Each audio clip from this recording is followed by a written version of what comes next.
Do run the cars, and a lot of people have been waiting for this particular race, featuring the legendary Can-Am cars from 1966 to 1974.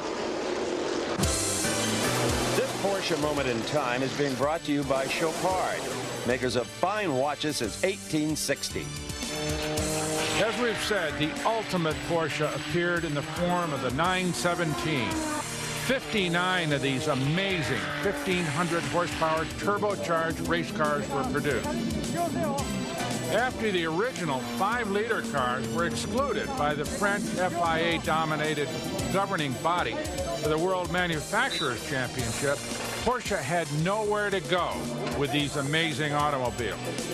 It was finally decided that the only place was the United States and the Can-Am series, where unlimited engine displacements were permitted. There are essentially no rules. Nothing could have been better for the 917. First in the form of the 917-10, turbocharged car that began to outperform the once dominant McLaren, plus the Lolas and Chaparral. Not satisfied with the 917-10, Porsche produced the ultimate racing car, the 917-30, driven by the immortal Mark Donohue. These 1,000 horsepower plus 917-10s and 30s became the totally dominant machines in the Can-Am series.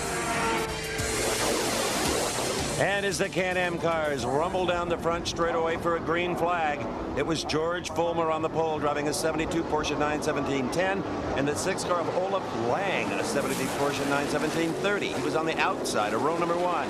And they thunder is the only way to describe the Can-Am cars. They thunder.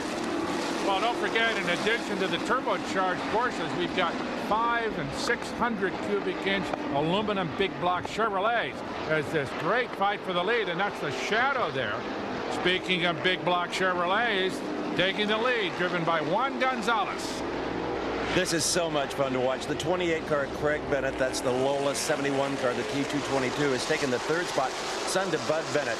Being a native of Southern California, the late great Riverside Raceway was where I went to get my Can-Am fix in the 60s and 70s. And there were times that literally turn-away crowds would show up to watch these cars. Not only the cars, but the drivers as well. Guys like Bruce McLaren, even though he was from New Zealand, he was a huge hero at Riverside Raceway. Well, you wonder, with the current state of professional sports car racing, why they don't just reinstitute the rules. I mean, we've got the big block Chevrolets around. No tricks here. These cars would work today as well as they did 20 years ago. They keep trying to reinvent the name, but not the automobile. You're absolutely right. And you know what? A huge cubic inch Chevrolet injected is a fairly affordable thing to run. It sure is. And that's the package we were looking at right there, the black 102, Bud Bennett's 70 Shadow. And he is hunting George Fulmer down for the 4th spot. And right there makes it stick. George Fulmer, who has dropped back to 5th, over his long career has been one of the most versatile race car drivers on the American scene. George, you're uniquely qualified here at Monterey, I think, because of your experience in really big horsepower cars like Formula One, the big block Can-Am cars, and Indianapolis cars, of course. How does a 917 compare to those race cars?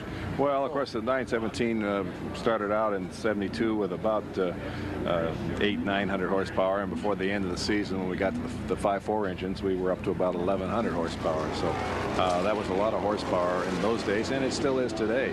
And this car was extremely quick for its time, and it still is, of course. And with that kind of power, it's a handful. It's a handful, but it's sure a lot of fun, not only for George Fulmer, but also for Hurley Haywood, who's out there in the 72 Porsche 917-10, number 59. You got to wonder how a guy like Hurley feels after being reintroduced to these cars. When I get in these cars, even though I've been doing this for 30 years, it's like yesterday. You get in, the dials all come back to you where things are.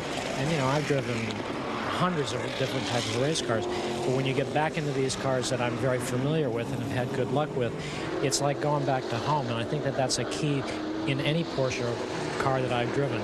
It's like home. It's very familiar and it feels good. Well, if anybody can comment on how a Porsche feels, it's Hurley Haywood, because he sure has some seat time in him. And meanwhile, we've had a lead change. The number 1 Shadow of Juan Gonzalez has spun, and now the number 6 91730 of Olaf Lang is leading, and the 102 Shadow, driven by Bud Bennett, has moved all the way up to 2nd place. And the 28 Lola of Craig Bennett, his son, is 3rd. So the Bennetts are doing just fine in this race.